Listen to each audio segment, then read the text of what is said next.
നമുക്ക് ആദർശിന്റെയും നയനയുടെയും വരാൻ പോകുന്ന ദിവസങ്ങളിൽ നല്ലൊരു കഥ കേട്ടാലോ? വീഡിയോ ഇഷ്ടപ്പെടുവാണെങ്കിൽ ഒന്ന് ലൈക്ക് ചെയ്ത് ഹൈപ്പ് ചെയ്യാൻ മറക്കരുതേ. അതോടൊപ്പം തന്നെ ആദ്യമായി കാണുന്നവരാണെങ്കിൽ സബ്സ്ക്രൈബ് ചെയ്യാനും മറക്കരുത് കേട്ടോ. അങ്ങനെ നവ്യെ, നന്ദു, നയനെ എല്ലാരും കൂടെ ഒന്നിക്കുവാണ്. എല്ലാവർക്കും സന്തോഷമുള്ള ഒരു കാര്യം തന്നെയായിരുന്നത്.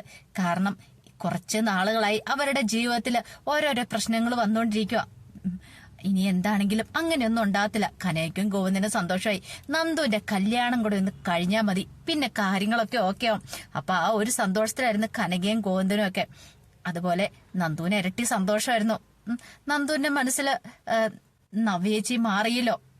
കുറെ കാലത്തെ എല്ലാവരുടെയും ആഗ്രഹമായിരുന്നല്ലോ. അങ്ങനെ പിന്നീട് നന്ദുവായിട്ട് സംസാരിക്കുന്ന സമയത്ത് നവ്യ കാര്യങ്ങൾ തുറന്നു പറയണ്ട്. നീ വിഷമിക്കൊന്നും വേണ്ട, നിനക്ക് അനിയെ ഇഷ്ടമാന്നുള്ള കാര്യങ്ങളൊക്കെ എനിക്കറിയാം. നിങ്ങളെ രണ്ടുപേരെയും കൂടെ ഒന്നിപ്പിക്കാൻ വേണ്ടിയിട്ട് ഞാൻ ശ്രമിക്കുന്നുണ്ട്. നിനക്ക് അനിയെ കിട്ടുക തന്നെ ചെയ്യൂന്ന് പറഞ്ഞു. അത് കേട്ടപ്പോ നന്ദു അന്തം വിട്ടുപോയി. നന്ദു ഒരിക്കലും പ്രതീക്ഷിച്ചൊരു കാര്യമായിരുന്നില്ലത്.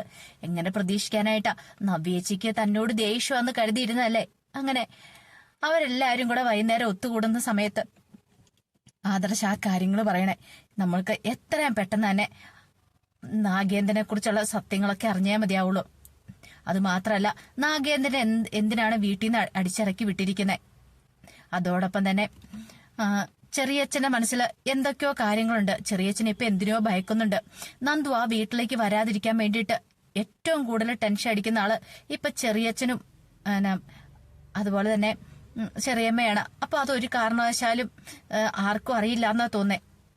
ഒരുപക്ഷെ അപ്പച്ചിക്ക് അറിയായിരിക്കും. പക്ഷെ ആ സത്യങ്ങളൊക്കെ നമ്മൾ കണ്ടെത്തിയേ മതിയാവുള്ളൂ. ഇതിന്റെ പിന്നിലെ രഹസ്യങ്ങൾ എന്താന്ന് കണ്ടെത്തണം. നവി പറഞ്ഞു, എന്നെ കൊണ്ട് പറ്റുന്ന രീതിയിൽ ഞാൻ ഹെൽപ്പ് ചെയ്യാം.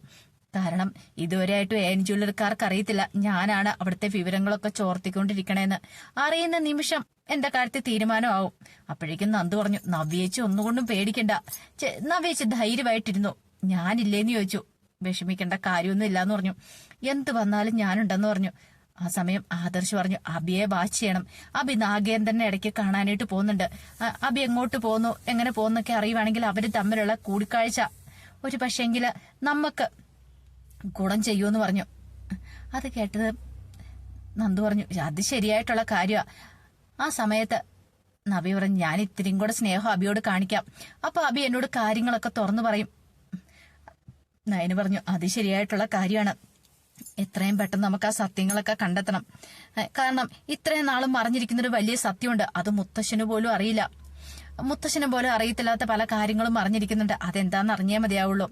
ഒരു പക്ഷെങ്കില് അത് അമ്മയ്ക്കോ അച്ഛനോ ഒന്നും അറിയത്തില്ല. അവരെ പോലും മറച്ചു വെച്ചിട്ട് അപ്പച്ചിക്കും അതുപോലെ ഇളയച്ചനും ഇളയമ്മയ്ക്കും അറിയാവുന്ന കാര്യങ്ങളാ. ആ കാര്യങ്ങൾ പുറത്തു വന്നാലാണ് ഇവിടെ മറിഞ്ഞിരിക്കുന്ന പല സത്യങ്ങളും അറിയാനായിട്ട് സാധിക്കുള്ളൂ എന്ന് പറഞ്ഞു. അങ്ങനെ അവരെല്ലാരും കൂടെ കൈ കോർക്കുകയാണ്. അതേ സമയത്ത് അനഘയെ ഹോസ്പിറ്റലിൽ നിന്ന് ഡിസ്ചാർജ് ചെയ്തിട്ടുണ്ടായിരുന്നു. ഡിസ്ചാർജ് ചെയ്ത കാര്യം അറിഞ്ഞു കഴിഞ്ഞപ്പോഴത്തേനും നവ്യ അനഘയെ കാണാനായിട്ട് ചെല്ലുന്നുണ്ട്. നവ്യയെ കണ്ടു കഴിഞ്ഞപ്പോഴത്തേനും അനഘയ്ക്ക് ആദ്യം ഒരു പതർച്ചയുണ്ടായി. നവ്യ ഇതിനു മുമ്പ് ചെന്നിട്ടുണ്ടല്ലോ. അപ്പോഴേക്കും നവ്യ പറഞ്ഞു, പേടിക്കൊന്നും വേണ്ട, ഞാൻ നിന്നെ ഉപദ്രവിക്കാനും മറ്റൊന്നും വന്നൊന്നുമല്ല. ചന്തുമോൾക്കും ഭയങ്കര ടെൻഷനായിരുന്നു നവ്യയെ കണ്ടു കഴിഞ്ഞപ്പം. നവ്യ ചന്തുമോളെ പോയി വാരിയെടുത്ത് കുറെ സ്വീറ്റ്സും കാര്യങ്ങളൊക്കെ കൊടുക്കുകയാണ്. മോള് പേടിക്കൊന്നും വേണ്ട കേട്ടോ. അതെ, ഞാൻ മോളെ വഴക്ക് പറയാനൊന്നും വന്നതല്ലാന്ന് പറഞ്ഞു. അപ്പൊ ചന്തുമോൾക്കൊരു സമാധാനമൊക്കെ. പിന്നീട് അനഘയോട് പറഞ്ഞു, വിഷമിക്കൊന്നും വേണ്ട, എനിക്കറിയാം അബിയുടെ ചതി എന്താന്ന്. അബിയുടെ കുഞ്ഞാണ് ചന്തുമോളെന്ന് ഉള്ള കാര്യങ്ങളൊക്കെ ഞാൻ അറിഞ്ഞിട്ടുണ്ട്. അതറിയാൻ ഞാൻ വൈകി. അതറിയാതെ ഞാൻ എന്തൊക്കെയോ നിന്നോട് പറഞ്ഞിട്ടുണ്ട് മുമ്പ്. എന്നോട് ക്ഷമിക്കണോന്ന് പറഞ്ഞു. നിന്റെ മനസ്സിൽ എന്താന്ന് എനിക്കറിയാം. നിനക്കിപ്പോ സംസാരശേഷി ഇല്ലെന്നുള്ളൂ. അധികം വൈകാതെ സംസാരശേഷി കിട്ടുമെന്നാ ഡോക്ടർ പറഞ്ഞത്. അങ്ങനെ ആ സമയത്ത് നീ അവിടേക്ക് വരണം, വീട്ടിലേക്ക് വരണം. അധികം വൈകാതെ നിന്നെ വീട്ടിലേക്ക് കൊണ്ടുപോകും. നീ അവിടെ വരണം. അവിടെ വന്ന് താമസിച്ചാട്ടാണ് അബിക്കിട്ട് പണി കൊടുക്കണ്ടേന്ന് പറഞ്ഞു. നിന്നെയും കൂടെ കൂട്ടിക്കൊണ്ടു പോണം. അത് കേട്ടപ്പോ അനഘയുടെ കണ്ണുകളിലൊരു തിളക്കം ഉണ്ടായി. ഇത്രയും കാലമായിട്ട് പ്രതികാരം മനസ്സിൽ കിടക്കുമല്ലേ. തന്നെ കൊല്ലാൻ നോക്കിയവൻ അവന്. അപ്പൊ അവനെ അങ്ങനെ വെറുതെ വിട്ടിട്ട് കാര്യമുണ്ടോ? നവി പറഞ്ഞു, വിഷമിക്കൊന്നും വേണ്ട, എന്ത് വന്നാലും ഞാൻ നിന്നോടൊപ്പം ഉണ്ടായിരിക്കും പറഞ്ഞു. അവിടെ വന്നാലും നിന്റെ ജീവനൊരു ആപത്തും വരാൻ പോകുന്നില്ല. അനന്തപുരിയിലേക്ക് നിന്നെ കൂട്ടിക്കൊണ്ടുപോകും. അവിടെ നിന്റെ മോളുടെ ജീവനൊരു ആപത്തുണ്ടാകാതെ ഞങ്ങൾ നോക്കിക്കോളാന്ന് പറഞ്ഞു.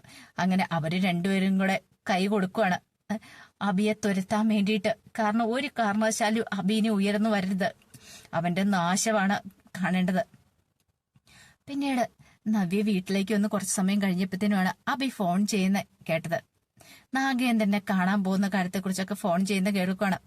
എല്ലാം കേട്ട് കഴിഞ്ഞപ്പത്തേനും നവ്യക്ക് മനസ്സിലായി നാഗേന്ദ്രനെ കാണാൻ പോകുന്നുണ്ടെന്നുള്ള കാര്യം. അങ്ങനെയാണെങ്കിൽ ഒരുപക്ഷെ വാച്ചിയാണ് കൂടുതൽ കാര്യങ്ങളൊക്കെ അറിയാൻ സാധിച്ചിരിക്കും എന്നൊരു ചിന്ത മനസ്സിലുണ്ടാകുന്നുണ്ട്. ഇതേ സമയം ജലജയ്ക്ക് ഭ്രാന്തി പിടിച്ച അവസ്ഥയായിരുന്നു. കാരണം ജലജയുടെ മനസ്സിൽ നാഗേന്ദ്രൻ കളി തുടങ്ങിയെന്നായിരുന്നു. ഇനി ഇത് വെറുതെ വിട്ടിട്ട് കാര്യമില്ല. തന്റെ മോനെ അവൻ വശത്താക്കി കഴിഞ്ഞു. ഇങ്ങനെ പോയിട്ടുണ്ടെങ്കിൽ അവന്റെ ജീവിതം താറുമാറാവും. അതിനുമുമ്പ് അവനെ പോയി കാണണം എന്ന് തീരുമാനിക്കുകയാണ്. അങ്ങനെ ഒടുവില് ജലജ നാഗേന്ദ്രനെ വിളിക്കുകയാണ്. ഇത് കൃത്യസമയത്ത് തന്നെ നവ്യ കേൾക്കാനായിട്ട് ഇടയായി. എനിക്ക് അത്യാവശ്യമായിട്ടൊന്ന് കാണണം എന്നും പറഞ്ഞുകൊണ്ട് വിളിക്കണത്. പക്ഷേങ്കില് നാഗേന്ദ്രൻ എന്ത് ചെയ്തു? കൂട്ടാക്കിയില്ല. അതിനൊന്നും കൂട്ടാക്കിയിട്ടുണ്ടായിരുന്നില്ല. പക്ഷെ അങ്ങനെ അങ്ങോട്ട് വിടാനായിട്ട് ജലജ ഉദ്ദേശിച്ചിട്ടുണ്ടായിരുന്നില്ല. എന്തു വന്നാലും ശരി അയാളെ നേരിട്ടൊന്ന് കാണാൻ തന്നെ തീരുമാനിക്കുകയാണ്. ആ സമയത്താണ് അബി നാഗേന്ദ്രനെ കാണാനായിട്ട് പോയത്. അപ്പൊ അബി അങ്ങനെ പോയെന്നറിഞ്ഞ ഇപ്പൊ ജലജയ്ക്ക് സംശയമായി. അബി ഇനിയിപ്പൊ അവനെ കാണാനാണോ പോയത്? ഉറപ്പായിട്ടും അങ്ങനെയാണെങ്കിൽ നാഗേന്ദ്രൻ വരും, അവന്റെ അടുത്തേക്ക് വരും. അങ്ങനെ നാഗേന്ദ്രനെ നേരിട്ടൊന്ന് കാണണം. അയാളെ താൻ വിളിച്ചിട്ട് വരാൻ അയാൾ കൂട്ടാക്കിയിട്ടില്ല. ജലജയുടെ മനസ്സിൽ കുറെ കാര്യങ്ങളൊക്കെ ഉണ്ടായിരുന്നു. അങ്ങനെ ജലജയും വീട്ടിൽ നിന്ന് ഇറങ്ങി. അപ്പൊ തന്നെ നവ്യ നന്ദുവിനെ നയനെയൊക്കെ കാര്യങ്ങൾ വിളിച്ചു പറയാണ് ഇന്ന പോലെ പോയിട്ടുണ്ടെന്ന്. അതറിഞ്ഞു കഴിഞ്ഞപ്പോഴത്തേനും ആദർശും നന്ദുവും നവ്യ എല്ലാരും കൂടി വാച്ച് ചെയ്യാൻ തീരുമാനിച്ചു. അവരെന്ത് ചെയ്തു? അവരുടെ പിന്നാലെ കൂടുവാണ്. അങ്ങനെ അബി പോകുന്ന എങ്ങോട്ടാന്ന് നോക്കി അവരും പിന്നാലെ പോയി. അങ്ങനെ അവരവിടെ പോയി പതുങ്ങിയിരിക്കേണ്ട സമയത്ത് അബി നാഗേന്ദ്രനും കണ്ടുമുട്ടി. അവര് തമ്മിൽ സംസാരിക്കുന്ന കേട്ടു. അപ്പോഴേക്കും അബി നാഗേന്ദ്രനോട് പറഞ്ഞു, അച്ഛാ അമ്മയ്ക്ക് എന്താണെന്നറിയത്തില്ല, അമ്മയ്ക്ക് ഭയങ്കര ടെൻഷനാണ്. ഞാനും അച്ഛനും കൂടെ സംസാരിക്കുന്ന കഴിഞ്ഞിട്ട് വീട്ടിൽ ഭയങ്കര പ്രശ്നമാണ്. അതോടൊപ്പം തന്നെ അമ്മാവന്റെ കാര്യം. എല്ലാം കേട്ട് കഴിഞ്ഞപ്പോ നാഗേന്ദ്രൻ പറഞ്ഞു, എടാ മോനെ നീ വിഷമിക്കൊന്നും വേണ്ട. ജലജ എന്നെ നന്നായിട്ട് ഭയക്കുന്നുണ്ട്. അവളുടെ ഭാഗത്തുനിന്നൊന്നും ഉണ്ടാവാനായിട്ട് പോകുന്നില്ല എന്ന് പറഞ്ഞു. അങ്ങനെ അവര് സംസാരിച്ചുകൊണ്ടിരിക്കുന്ന സമയത്താണ് ജലജ ഒരു കാറിൽ വന്നങ്ങ് ഇറങ്ങുന്നത്. അബി നാഗേന്ദ്രനും കൂടെ തിരിഞ്ഞു പോയി കഴിഞ്ഞപ്പോ ജലജ അബി ഞെട്ടിപ്പോയി. പെട്ടെന്ന് ജലജ വന്ന അബിയുടെ കർണത്തിലിട്ട് ഒറ്റയോണം കൂടി പൊട്ടിക്കുകയാണ്. എടാ നിന്നോട് എത്ര പറഞ്ഞിട്ട് നിന്റെ തലയിലേക്ക് കേറത്തില്ലല്ലേ? അപ്പൊ എന്റെ സംശയം ശരിയായിരുന്നു. നീ ഇയാളെ കാണാൻ വേണ്ടി വന്നായിരുന്നല്ലേന്ന് ചോദിച്ചു. പിന്നീട് നാഗേന്ദ്രനെ നേരെ തിരിഞ്ഞിട്ട് ചോദിച്ചു, നിനക്ക് കിട്ടിയതൊന്നും പോരല്ലേ? നിന്നെ വീട്ടിൽ നിന്ന് ഇറക്കി വിട്ടല്ലേ? എന്നിട്ട് വീണ്ടും അനന്തപുരിക്കാരെ വെല്ലുവിളിച്ചു വന്നിരിക്കുന്നു.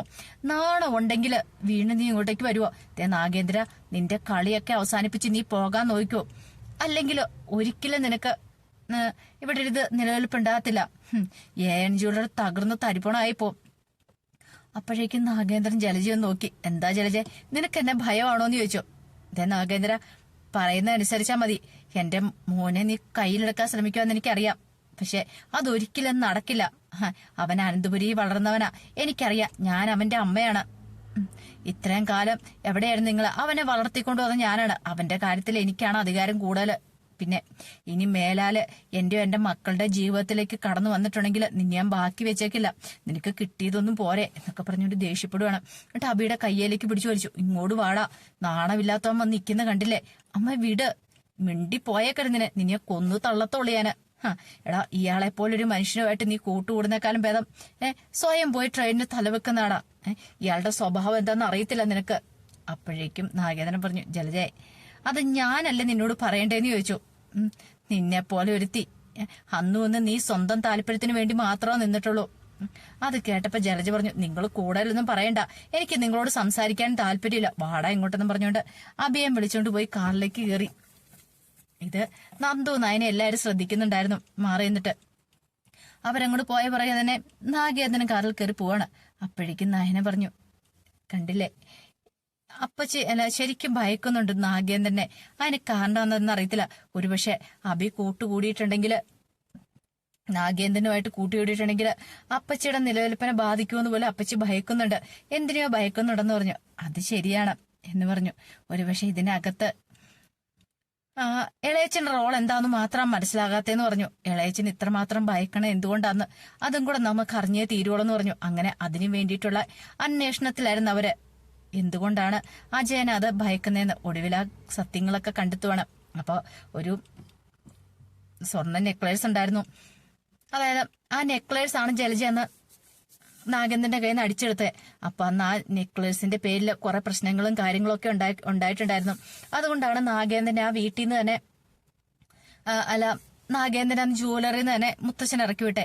പക്ഷെ അത് വീട്ടിൽ നിന്ന് ഇറക്കി വിടാൻ കാരണം അന്ന് ജലജയുടെ കയ്യിലായിരുന്ന ആ നെക്ലേഴ്സ്. അപ്പൊ ഇതിന് വേണ്ടുന്ന ഒത്താശകളൊക്കെ ചെയ്തു കൊടുത്തത് വേറെ ആരുമായിരുന്നില്ല, അജയനും ജാനകിയും കൂടെ ചേർന്നിട്ടായിരുന്നു. അത് പക്ഷെ മൂർത്തി മുത്തശ്ശനോ ആർക്കും അറിയത്തുണ്ടായിരുന്നില്ല ആ കാര്യങ്ങളൊക്കെ. ഒരു പക്ഷെ ഇന്നല്ലെങ്കിൽ നാളെ നാഗേന്ദ്രൻ അല്ലെങ്കിൽ ഈ സത്യങ്ങളൊക്കെ വിളിച്ചു പറഞ്ഞിട്ടുണ്ടെങ്കിൽ, അല്ലെങ്കിൽ നന്ദു ആ കാര്യങ്ങളൊക്കെ കണ്ടെത്തിയിട്ടുണ്ടെങ്കിൽ, ആ നെക്ലേഴ്സിന്റെ ഉറവിടം കണ്ടെത്തിയിട്ടുണ്ടെങ്കിൽ തങ്ങളും കുടുങ്ങും എന്നുള്ള കാര്യം അജയനും അതുപോലെ തന്നെ ജാനകിക്കും വ്യക്തമായിട്ടറിയാം. അവര് നന്നായിട്ട് ഭയക്കുന്നുണ്ട്. അപ്പൊ ഇത്രയും കാലം മൂടിയിരിക്കുമായിരുന്നു ആ രഹസ്യം. നാഗേന്ദ്രൻ വന്നു കഴിഞ്ഞിട്ടുണ്ടെങ്കിൽ അത് പുറത്തു വരുമെന്നുള്ള കാര്യം ഉറപ്പായി. അപ്പൊ ആ നെക്ലേഴ്സിനകത്ത് അജയനും കൂടെ കൈയുണ്ട്. അതിനകത്ത് അജയനും പങ്കുണ്ടായിരുന്നു. അത് മാത്രമല്ല, അജയനും നാഗേന്ദ്രനും കൂടെ കൂടിയിട്ട് പുതിയ കുറച്ച് നാടകങ്ങളൊക്കെ കളിച്ചിട്ടും ഉണ്ടായിരുന്നു. അപ്പൊ അതൊക്കെ പുറത്തു വരും. നാഗേന്ദ്രന് ആ വീടുമായിട്ട് ബന്ധം സ്ഥാപിച്ചിട്ടുണ്ടെങ്കിൽ, അല്ലെങ്കിൽ സത്യങ്ങളൊക്കെ പുറത്തു വന്നാല് എന്നൊരു ചിന്ത മനസ്സിലാവുണ്ടാവുന്നുണ്ട്. അപ്പൊ ജലജ ഇവരെല്ലാരും കൂടെ ചേർത്ത കളികള് പുറത്തു വരുമെന്നും ഭയന്നിട്ടാണ് നന്ദു ആ വീട്ടിലേക്ക് കയറാതിരിക്കാൻ വേണ്ടി ശ്രമിക്കണത്. കാരണം നന്ദു പോലീസ് ഓഫീസറാ. പോരാത്തതിന് നന്ദുവിനും ബുദ്ധിയുണ്ട്. നന്ദു കയറി ചെന്നിട്ടുണ്ടെങ്കിൽ മറിഞ്ഞിരിക്കുന്ന പല രഹസ്യങ്ങളും പുറത്തു വരുമെന്ന് അറിയാവുന്നതുകൊണ്ടാണ് നന്ദുവിനെ ഭയക്കുന്നത്. അപ്പൊ അതിന്റെ വിശേഷങ്ങളെ കാണാൻ പോകുന്നത്. എന്തായാലും ഒരു കാര്യം ഉറപ്പായി, സത്യങ്ങളൊക്കെ തിരിച്ചറിഞ്ഞു കഴിയുമ്പോഴത്തേനും ഉറപ്പായിട്ട് മൂർത്തി മുത്തശ്ശൻ അജയനായിട്ടൊക്കെ നല്ല പണി കൊടുക്കും. ഇത്രയും കാലം ആ കള്ളത്തരങ്ങളൊക്കെ മറച്ചു വെച്ചതിന്. അത് മാത്രമല്ല, അനഘ ആ വീട്ടിലേക്ക് വന്ന് കയറിയിട്ടുണ്ടെങ്കിൽ അബിയുടെ കാര്യത്തിൽ തീരുമാനമാവും. അനഘയും കൂടെ അനന്തപുരിയിലേക്ക് വന്ന് കയറിയ ഉറപ്പായിട്ടും അബിക്ക് പിന്നെ അവിടെ ഒരു നിലനിൽപ്പുണ്ടാകാൻ പോകുന്നില്ല. അപ്പൊ അതിന്റെ കഥകളൊക്കെ ഇനി വരുന്ന ദിവസങ്ങളിൽ കാണുന്നേ. ആ നല്ല നല്ല കഥകൾക്കായി നമുക്ക് എല്ലാവർക്കും കാത്തിരിക്കാം കേട്ടോ. ഒരിക്കൽ കൂടി എല്ലാവർക്കും ശുഭരാത്രി നേർന്നുകൊണ്ട് നിർത്തുന്നു. നന്ദി.